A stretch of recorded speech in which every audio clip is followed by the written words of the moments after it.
जंगल के बीचों बीच बादल कव्वे और बिजली कव्वे का होटल था, मगर उनके खाने में जरा भी स्वाद नहीं होता था। छी छी कव्वो, कितना बकवास खाना है।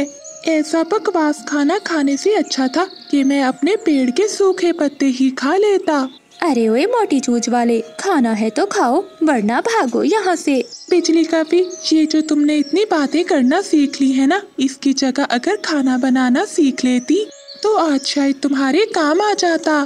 फिर चीकू तोता गुस्सा होकर वहाँ से चला जाता है। बिजली, सुबह से बैठे मक्खियाँ मार रहे हैं, अब जाकर एक तोता आया था तो वो भी खाए बिना ही चला गया। बादल जी, तुम चिंता ना करो, मेरे पास एक उपाय है। वो है ना मानो चिड़िया, उसे बहुत स्वादिष्ट खाना बनाना आता है। मैं उसके पास जाकर उससे बात करती हूँ।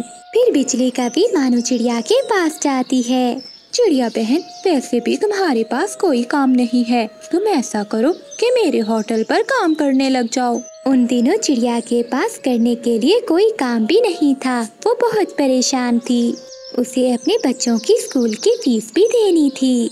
हाँ बिजली बहन, आपको तो पता है कि मुझे कितने स्वादिष्ट खाने बनाने आते हैं। आप चिंता नहीं करें, मैं आपके होटल पर बहुत स्वादिष्ट खाना बनाऊंगी। ठीक है चिड़िया, तुम्हें सुबह से लेकर रात तक होटल को अच्छे से संभालना है। मैं तुम्हें महीने की आखिर में अच्छी पगार दूंगी। ठीक है बिजली बहन, मैं सुबह आ जाऊंगी आपके होटल पर। अगली सुबह होते ही मानो चिड़िया बिजली और बादल के होटल पर जाती है और चिड़िया भोजन तैयार करने लगती है। आज वो दाल चावल बना रही थी।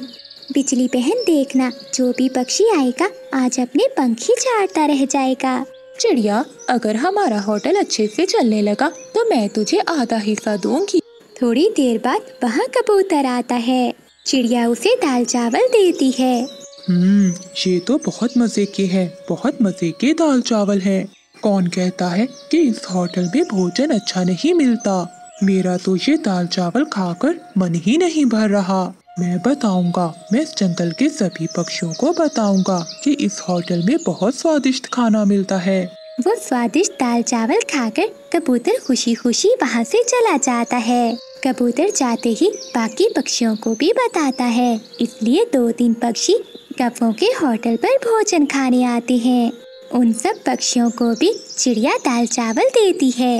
वो सब पक्षी मजे से दाल चावल खा रहे थे। शाम हो जाती है। चिड़िया के बनाए हुए दाल चावल सारे ही खत्म हो चुके थे। देखा बिजली बहन और बादल भैया, आज मेरे दाल चावल की वजह से आपके होटल पर कितनी भीड़ थी और आज तो हमारी कमाई भी बहुत ज्यादा हुई है। हाँ ठीक है चिड़िया, जाओ अब जल्दी से सारे गंदे बर्तन धो, फिर ही जाना घर। उन सारे गंदे बर्तनों को चिड़िया एक एक करके धो रही थी कि तभी एक गिलास नीचे गिरकर टूट जाता है। तभी बिजली कव्वे गुस्से में आती है और चिड़िया को 2 पंख मारती है। अरे अंधी हो गई हो चिड़िया, मेरा नुकसान कर दिया है, क्या देखकर नहीं धो सकती बर्तन? बिजली बहन, मैंने जानबूझकर थोड़ी ना किया है ये सब। और हाँ, मैं यहाँ काम करने आई थी। ऐसे काम करने से तो अच्छा है कि मैं ऐसे ही भली। मानो चिड़िया काम छोड़कर वापस अपने घर चली जाती है। बिजली, ये तुमने क्या कर दिया?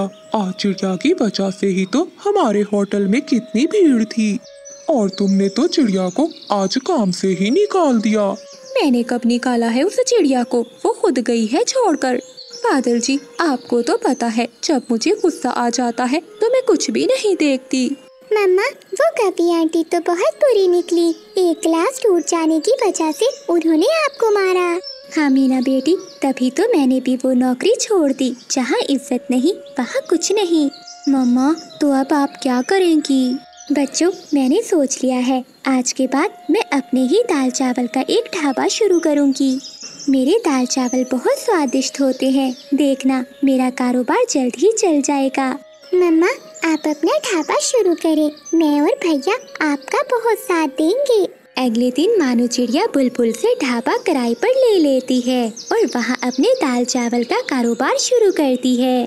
मम्मा, हम कितनी देर से बैठे हैं लेकिन अभी तक कोई पक्षी नहीं आया।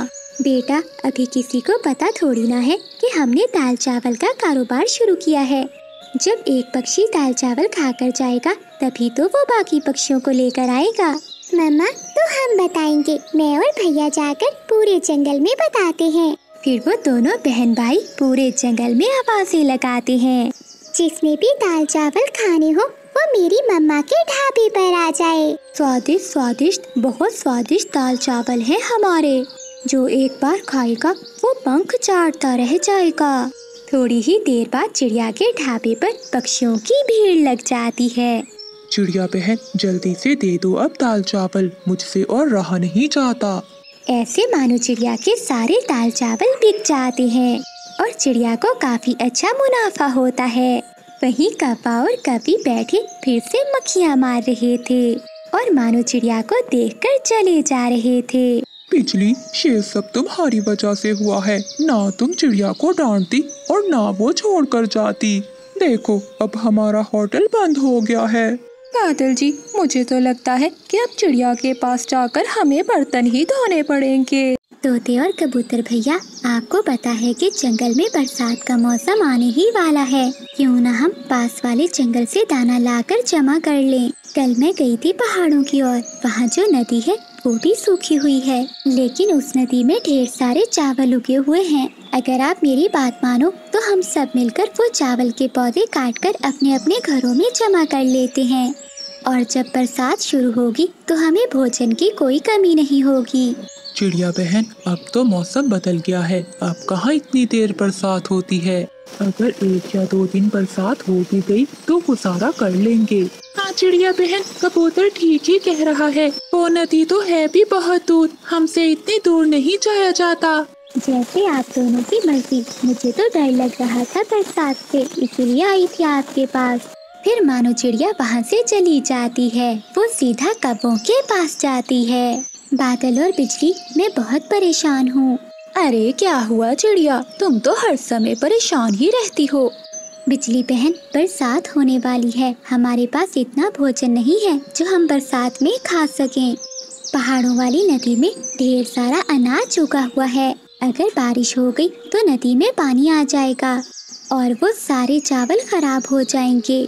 आप दोनों भी मेरे साथ चलो, हम मिलकर वो चावल ले आते हैं। चिड़िया, बहुत दूर की सोचती हो तुम। वो तो बहुत दूर है नदी, हम तो इतना दूर नहीं जा सकते। हाँ चिड़िया, अगर तुमने जाना है तो जाओ, हमें क्यों लेने आई हो। बस आ जाती हो रोज नए नए भाषण देने। फिर मानो चिड़िया चुपचाप वहाँ से अपने घर लौट जाती है। मेरी तो कोई बात नहीं सुनता, न जाने क्यों पक्षियों को चिंता नहीं है क्या खाएंगे सब। अगर बरसात ज्यादा दिन के लिए आ गई तो। मम्मा, अगर मैं चलूं तो आपके साथ हम दोनों मिलकर वो अनाज लाकर अपने घर में जमा कर लेते हैं। मामा, मैं काम कराऊंगी आपके साथ। मैं चावल के पौधों को इकट्ठा करूंगी और आप उन्हें उठा उठा कर घर ले आना। ठीक है मीना बेटी, हम सुबह ही जाएंगे। फिर वो दोनों माँ बेटी सो जाते हैं।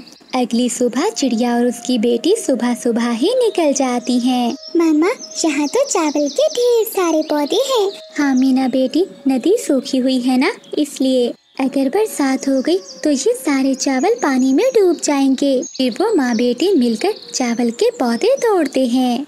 मामा, आप ये चावल घर ले जाएं, मैं तब तक और इकट्ठे करती हूँ। फिर मानो चिड़िया वो चावल लेकर घर जाती है और उसकी बेटी मीना और चावल तोड़ने लगती है।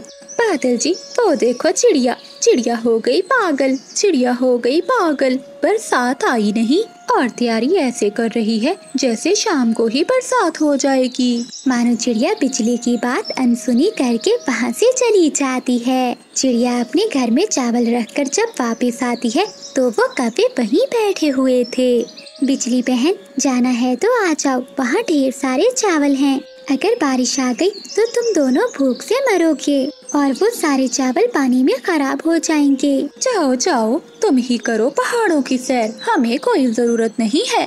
फिर वो माँ बेटी सारे चावल इकट्ठे करके अपने घर ले आती हैं। ऐसे ही 2-4 दिन गुजर जाते हैं। एक सुबह आसमान पर गहरे बादल छा जाते हैं। ऐसे लग रहा था कि दिन में रात हो गई हो और फिर तेज बारिश शुरू हो जाती है। मामा, बारिश कितनी अच्छी लग रही है। हाँ मेरी जान, अब हमें कोई चिंता नहीं है इस बरसात की। बारिश फिर ही अच्छी लगती है जब कुछ घर में खाने को हो। शाम हो जाती है लेकिन बारिश अभी तक नहीं रुकी थी।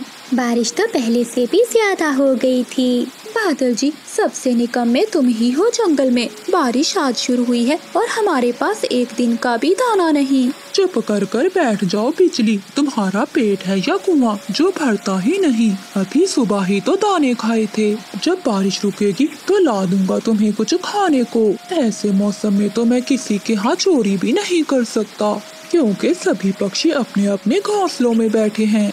और फिर सारी रात बारिश होने के कारण हर तरफ पानी ही पानी जमा हो गया था। कबूतर यार, मुझे तो बहुत भूख लगी हुई है। अगर चिड़िया की बात मानी हुई तो आज हम भी बरसात के मजे ले रहे होते। हाँ चीकू यार, ऐसी बारिश में भूख से मरने से अच्छा है कि हम कहीं से दाना ढूंढ कर लाएं। चलो कबूतर, बादल के पास चलते हैं। फिर तोता और कबूतर तेज बारिश में कौवों के घर जाते हैं।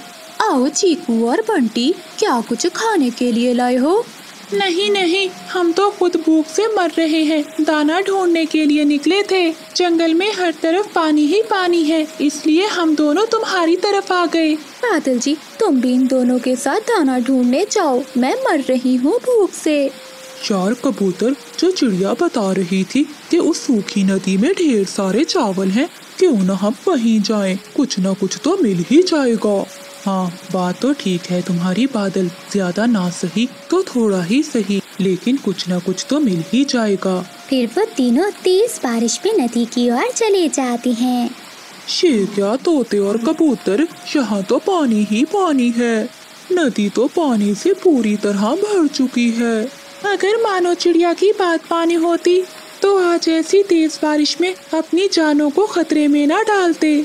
चलो अब वापस चलते हैं, यहाँ तो चावल का एक दाना भी नहीं है। फिर वो तीनों नाराज होकर वहाँ से चले जाते हैं। वो तीनों एक पेड़ के नीचे बैठे हुए थे। दोस्तों, भूख के मरने से अच्छा है क्यों ना हम मानो चिड़िया के पास चले। वो जरूर हमें कुछ खाने को दे देगी। ना भाई तोते, मर जाऊंगा लेकिन उस चिड़िया से भीख नहीं मांगूंगा। ठीक है काफी, अगर तुमने नहीं जाना तो ना जाओ। चलो तोते, हम चलते हैं। फिर चीकू तोता और बंटी कबूतर दोनों मानो चिड़िया के घर की ओर चले जाते हैं।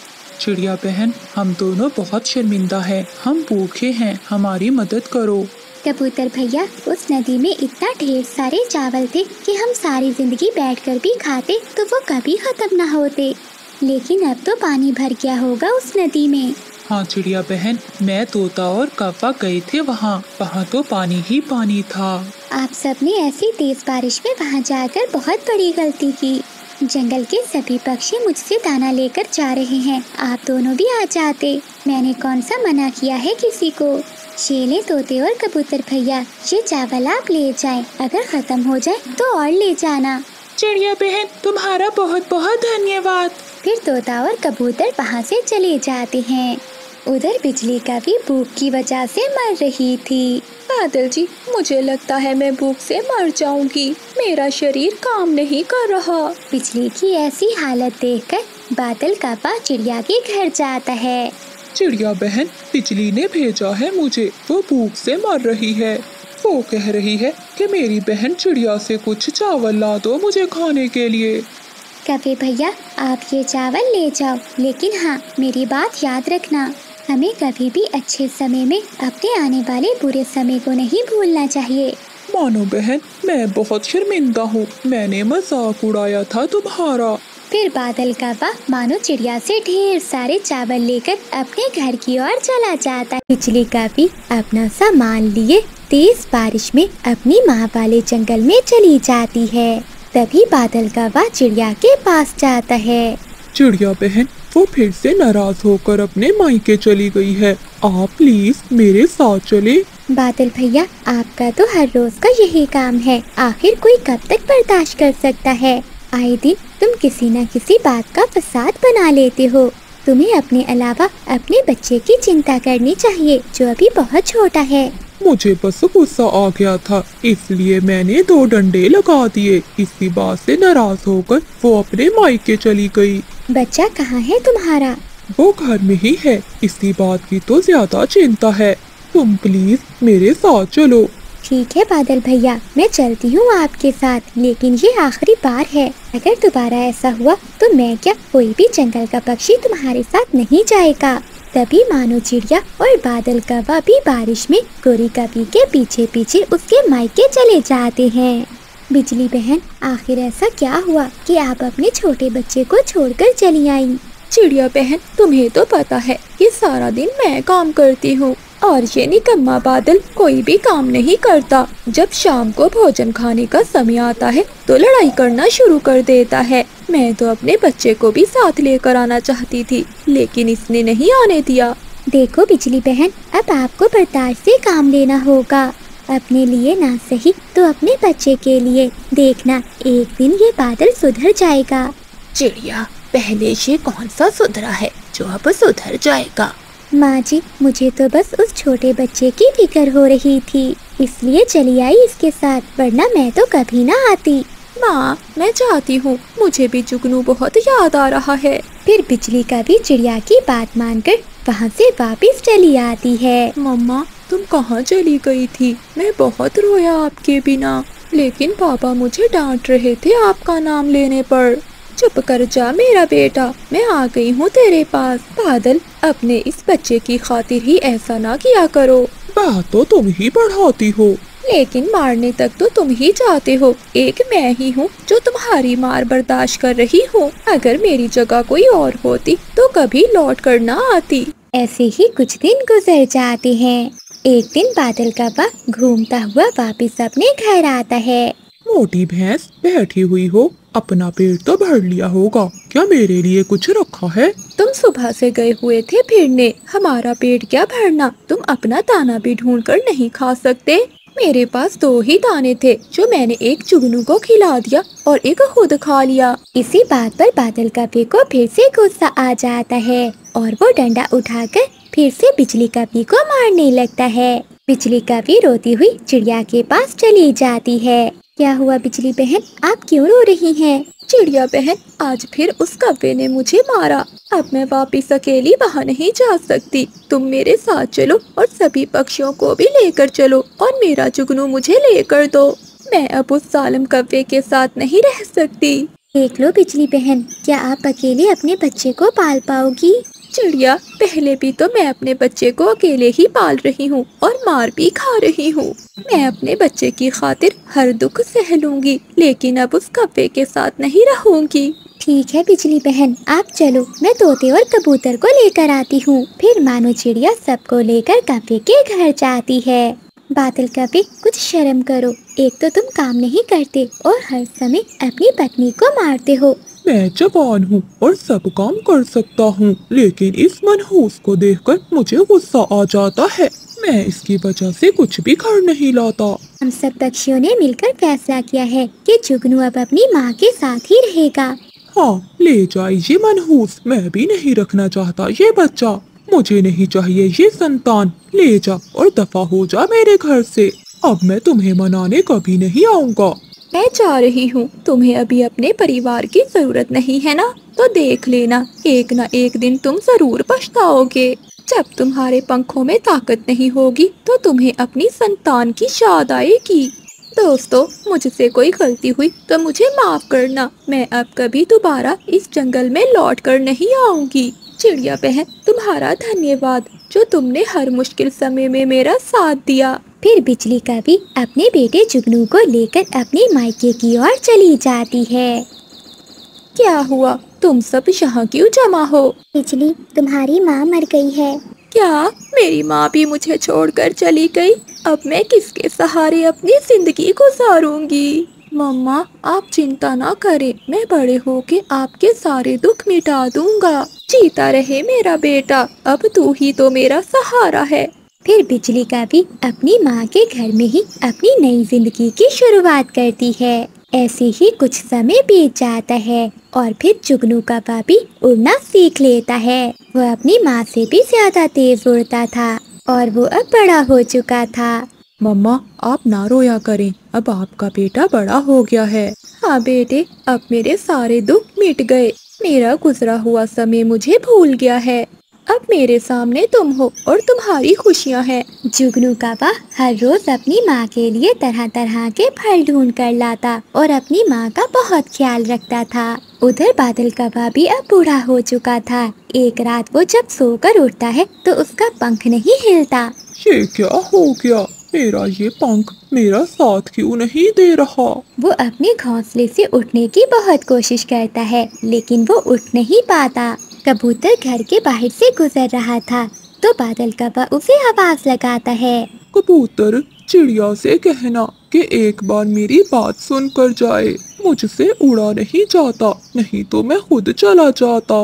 ये कह कौवे, मैं वहीं जा रहा हूँ, मैं बता दूंगा चिड़िया को। अब तुम अकेले ही सड़ते रहो इस घोंसले में। अगर जवानी में अपने परिवार की रक्षा की होती तो आज तुम्हारे पास रौनकें होती। देखना, जब मैं अपने घर जाऊंगा तो मेरे बच्चे मेरे लिए तरह तरह के फल लेकर आएंगे। सभी पक्षी अपने अपने घरों में मजे की जिंदगी गुजार रहे हैं। एक तुम ही हो कौवे जो अपने किए की सजा भुगत रहे हो। फिर कबूतर कौवे को ऐसी बातें सुनाकर वहाँ से चला जाता है। तुम सच्चे हो कबूतर, कुछ गलतियाँ ऐसी हो जाती हैं जिनकी सजा सारी जिंदगी भुगतना पड़ती है। चिड़िया बहन, मैं नदी से पानी पीकर आ रहा था। रास्ते में मुझे कौवे ने आवाज दी। वो बहुत बीमार है और तुम्हें बुला रहा है। मैं चाहती हूँ कबूतर भैया। फिर चिड़िया अपने बेटे के साथ कौवे के घर जाती है। चिड़िया बहन, मुझ पर दया करो, मेरा पंख काम करना छोड़ गया है। तुम मेरी पत्नी और बेटे को संदेश भेजो, शायद वो मुझे माफ कर दे। मैं संदेश तो जरूर दे दूंगी, लेकिन तुम्हें वो समय याद है जब तुम कहते थे कि तुम्हें इस परिवार की कोई जरूरत नहीं, तुम जवान हो। अब कहाँ गई वो जवानी? देखो, ये मेरा बेटा है, इसमें मेरी जान है। हम दुख सुख में एक दूसरे के साथ हैं। तुम्हारी अब यही सजा है जो तुम भुगत रहे हो, लेकिन फिर भी मैं तुम्हारा संदेश दे दूंगी। फिर चिड़िया बिजली कौवे के पास जाती है। चिड़िया बहन, कैसी हो तुम? मैं ठीक हूँ बिजली बहन। आपका बेटा जुगनू कहाँ है? वो दाना लेने गया है, बस आने ही वाला होगा। मेरा जुगनू अब जवान हो गया है, वो मेरा बहुत ख्याल रखता है। जिंदगी के सारे दुख भूल गई हूँ। चिड़िया, तुम्हें तो पता है कि कितना मुश्किल समय गुजारा है मैंने। हाँ बिजली बहन, समय बहुत तेजी से गुजर गया। देखो, हम बूढ़े हो गए और हमारे बच्चे जवान। तभी जुगनू भी दाना लेकर आ जाता है। बिजली बहन, मैं आपको बादल का संदेश देने आई थी। आज उसने मुझे बुलाया था। उसका पंख काम नहीं कर रहा था। वो उजड़े हुए घोंसले में बैठा था। कह रहा था कि मेरी पत्नी और मेरे बेटे को बता आना। चिड़िया बहन, मेरे लिए तो वो उस दिन ही मर गया था जिस दिन मैं अपने छोटे बच्चे को लेकर वहाँ से आई थी। अब वो परिवार ढूंढ रहा है, तो ये नहीं हो सकता जो उसने बोया है वही काटे। और फिर ये बादल कौवा अच्छे से जान लेता है कि परिवार के बिना हम कितने बेबस हैं। वो ऐसे ही कुछ दिनों अपने घोंसले में लेटे ही मर जाता है। जंगल के बीचों बीच बादल कौवे और बिजली कौवे का होटल था, मगर उनके खाने में जरा भी स्वाद नहीं होता था। छी छी कौवो, कितना बकवास खाना है।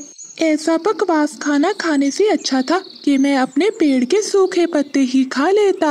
अरे ओए मोटी चूंच वाले, खाना है तो खाओ वरना भागो यहाँ से। बिजली कौवे, ये जो तुमने इतनी बातें करना सीख ली है ना, इसकी जगह अगर खाना बनाना सीख लेती तो आज शायद तुम्हारे काम आ जाता। फिर चीकू तोता गुस्सा होकर वहाँ से चला जाता है। बिजली, सुबह से बैठे मक्खियाँ मार रहे हैं। अब जाकर एक तोता आया था तो वो भी खाए बिना ही चला गया। बादल जी, तुम चिंता ना करो, मेरे पास एक उपाय है। वो है ना मानो चिड़िया, उसे बहुत स्वादिष्ट खाना बनाना आता है। मैं उसके पास जाकर उससे बात करती हूँ। फिर बिजली कौवी मानो चिड़िया के पास जाती है। चिड़िया बहन, वैसे भी तुम्हारे पास कोई काम नहीं है, तुम ऐसा करो कि मेरे होटल पर काम करने लग जाओ। उन दिनों चिड़िया के पास करने के लिए कोई काम भी नहीं था। वो बहुत परेशान थी। उसे अपने बच्चों की स्कूल की फीस भी देनी थी। हाँ बिजली बहन, आपको तो पता है कि मुझे कितने स्वादिष्ट खाने बनाने आते हैं। आप चिंता नहीं करें, मैं आपके होटल पर बहुत स्वादिष्ट खाना बनाऊंगी। ठीक है चिड़िया, तुम्हें सुबह से लेकर रात तक होटल को अच्छे से संभालना है। मैं तुम्हें महीने की आखिर में अच्छी पगार दूंगी। ठीक है बिजली बहन, मैं सुबह आ जाऊंगी आपके होटल पर। अगली सुबह होते ही मानो चिड़िया बिजली और बादल के होटल पर जाती है और चिड़िया भोजन तैयार करने लगती है। आज वो दाल चावल बना रही थी। बिजली बहन देखना, जो भी पक्षी आएगा आज अपने पंख ही झाड़ता रह जाएगा। चिड़िया, अगर हमारा होटल अच्छे से चलने लगा तो मैं तुझे आधा हिस्सा दूंगी। थोड़ी देर बाद वहाँ कबूतर आता है। चिड़िया उसे दाल चावल देती है। ये तो बहुत मजे के हैं, बहुत मजे के दाल चावल हैं। कौन कहता है कि इस होटल में भोजन अच्छा नहीं मिलता? मेरा तो ये दाल चावल खाकर मन ही नहीं भर रहा। मैं बताऊंगा, मैं इस जंगल के सभी पक्षियों को बताऊंगा कि इस होटल में बहुत स्वादिष्ट खाना मिलता है। वो स्वादिष्ट दाल चावल खाकर कबूतर खुशी खुशी वहाँ से चला जाता है। कबूतर जाते ही बाकी पक्षियों को भी बताता है, इसलिए 2-3 पक्षी कौवों के होटल पर भोजन खाने आते हैं। उन सब पक्षियों को भी चिड़िया दाल चावल देती है। वो सब पक्षी मजे से दाल चावल खा रहे थे। शाम हो जाती है। चिड़िया के बनाए हुए दाल चावल सारे ही खत्म हो चुके थे। देखा बिजली बहन और बादल भैया, आज मेरे दाल चावल की वजह से आपके होटल पर कितनी भीड़ थी और आज तो हमारी कमाई भी बहुत ज्यादा हुई है। हाँ ठीक है चिड़िया, जाओ अब जल्दी से सारे गंदे बर्तन धो, फिर ही जाना घर। उन सारे गंदे बर्तनों को चिड़िया एक एक करके धो रही थी कि तभी एक गिलास नीचे गिरकर टूट जाता है। तभी बिजली काफी गुस्से में आती है और चिड़िया को 2 पंख मारती है। अरे अंधी हो गई हो चिड़िया, मेरा नुकसान कर दिया है। क्या देखकर नहीं धो सकती बर्तन? बिजली बहन, मैंने जानबूझकर थोड़ी ना किया है ये सब। और हाँ, मैं यहाँ काम करने आई थी। ऐसे काम करने से तो अच्छा है कि मैं ऐसे ही भली। मानो चिड़िया काम छोड़कर वापस अपने घर चली जाती है। बिजली, ये तुमने क्या कर दिया? आज चिड़िया की वजह से ही तो हमारे होटल में कितनी भीड़ थी और तुमने तो चिड़िया को आज काम से ही निकाल दिया। मैंने कब निकाला है उस चिड़िया को? वो खुद गई है छोड़कर। बादल जी, आपको तो पता है जब मुझे गुस्सा आ जाता है तो मैं कुछ भी नहीं देखती। मम्मा, वो कभी आंटी तो बहुत बुरी निकली। एक गिलास टूट जाने की वजह से उन्होंने आपको मारा। हाँ मीना बेटी, तभी तो मैंने भी वो नौकरी छोड़ दी। जहाँ इज्जत नहीं वहाँ कुछ नहीं। मम्मा, तो अब आप क्या करेंगी? बच्चों, मैंने सोच लिया है, आज के बाद मैं अपने ही दाल चावल का एक ढाबा शुरू करूँगी। मेरे दाल चावल बहुत स्वादिष्ट होते हैं। देखना, मेरा कारोबार जल्द ही चल जाएगा। मम्मा, आप अपना ढाबा शुरू करें, मैं और भैया आपका बहुत साथ देंगे।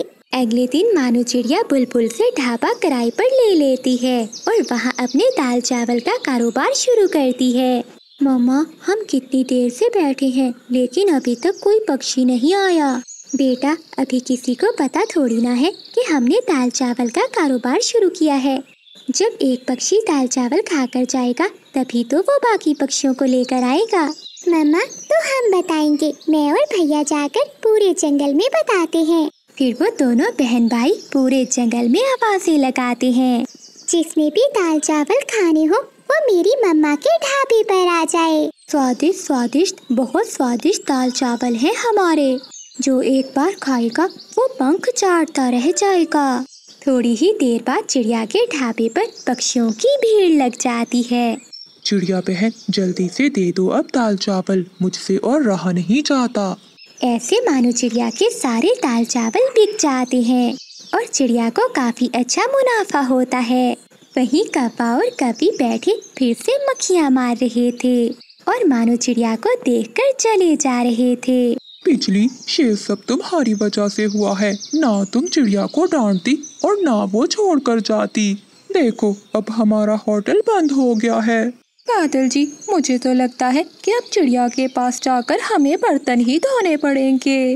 मानो बहन, लगता है आज भूखे ही सोना पड़ेगा। दोपहर हो गई लेकिन अभी तक हमें एक भी दाना नहीं मिला। मेरा तो भूख से बुरा हाल है। बिजली बहन, आप चिंतित न हो, हमें जरूर कुछ न कुछ खाने को मिल जाएगा। वो दोनों बैठी ऐसे बातें कर ही रही थी कि वहाँ एक पक्षी आ जाता है। चिड़िया और कॉपी कहाँ से आए हो? पक्षी भैया, हम पहाड़ों वाले जंगल से आए हैं। हम दोनों भोजन की खोज में निकली थी। उड़ते उड़ते यहाँ तक पहुँच गयी। अरे पक्षी भैया, क्या तुम बता सकते हो कि हमें भोजन कहाँ से मिलेगा? हाँ, यहाँ से थोड़ा आगे एक पौधा है, उस पर 2 फल लगे हुए हैं। वो लाल रंग के हैं। मुझे तो दाना मिल गया था, इसलिए मैंने नहीं खाए वो। अगर तुम दोनों चाहो तो वो फल जाकर ले सकती हो। हाँ हाँ, कहाँ है वो फल? वो सामने बड़े पेड़ के पीछे। फिर मानो चिड़िया और बिजली का भी उस लाल फल को खाने के लिए चली जाती है और वो देखती है कि वहाँ सच में एक पौधा है जिस पर लाल लाल रंग के 2 फल लगे हुए हैं। बिजली बहन, ये तो बहुत सुंदर हैं और देखो कितने लाल लाल हैं। लेकिन मानो, मैंने तो पहले कभी नहीं खाए ऐसे फल। कहीं ऐसा ना हो कि इन्हें खाकर हम मर जाएं। वो दोनों आपस में ऐसे बातें कर रही थी कि उन 2 फलों में से एक फल बोलने लगता है। चिड़िया और कॉपी, क्या तुम मुझे नहीं जानते? मुझे तो सभी जानते हैं। मैं एक टमाटर हूँ और सब मुझे बहुत शौक से खाते हैं। इंसान तो मुझे बहुत ज्यादा पसंद करते हैं। आप भी मुझे खा सकते हो। टमाटर भैया, हम पहाड़ों वाले जंगल से आए हैं। वहाँ तो कोई भी फल आप जैसा नहीं देखा। पहली बार देखा है ना आपको, इसलिए पहचान नहीं पाए। चिड़िया और कॉपी, क्या तुम्हारे जंगल में भोजन नहीं है? टमाटर भैया, पहले तो बहुत भोजन था, लेकिन अब भोजन की खोज में दूर दूर तक जाना पड़ता है। तो फिर तुम दोनों ऐसा करो, एक मैं और मेरा भाई, हम दोनों पके हुए हैं। आप दोनों ऐसा करें कि मुझे खा ले और मेरे भाई टमाटर को अपने साथ ले जाएं और इसे अपने घर के पास जमीन में बो दें और फिर वहाँ हमारा पौधा भी उगाएगा। ऐसे तुम दोनों को भोजन की चिंता नहीं रहेगी।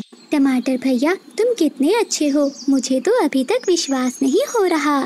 मुझे बहुत खुशी होती है जब मुझे कोई खाता है, लेकिन तुम दोनों मेरी एक बात याद रखना, हमें तभी खाना जब हम पूरी तरह लाल हो जाएं। जब हम हरे रंग के होते हैं तो इतने स्वादिष्ट नहीं होते। फिर बिजली का भी और मानो चिड़िया ऐसा ही करती हैं। वो एक टमाटर को खा लेती हैं और दूसरा टमाटर लेकर अपने जंगल वापस चली जाती हैं। बिजली बहन, अब हम ऐसा करते हैं कि इस टमाटर को बो देते हैं और फिर रोज इसे पानी दिया करेंगे। जब ये पौधा बड़ा हो जाएगा तो हम इसकी रक्षा भी करेंगे।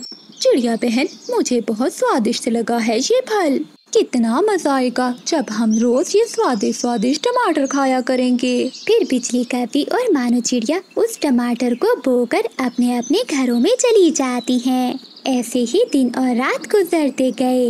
एक दिन मानो चिड़िया और बिजली का भी देखकर बहुत खुश होती हैं कि टमाटर का छोटा सा पौधा जमीन से निकल आया है। चिड़िया, देखना, अब चलते ही इस पर लाल लाल टमाटर लगेंगे और हम मजे करेंगे। लेकिन हाँ चिड़िया, एक बात है, हम इन्हें अकेले ही खाएंगे, किसी दूसरे पक्षी को नहीं देंगे। बिजली बहन, ऐसा नहीं सोचते। हमें हमेशा अपने से पहले दूसरों की चिंता करनी चाहिए। ऐसे ही मन को शांत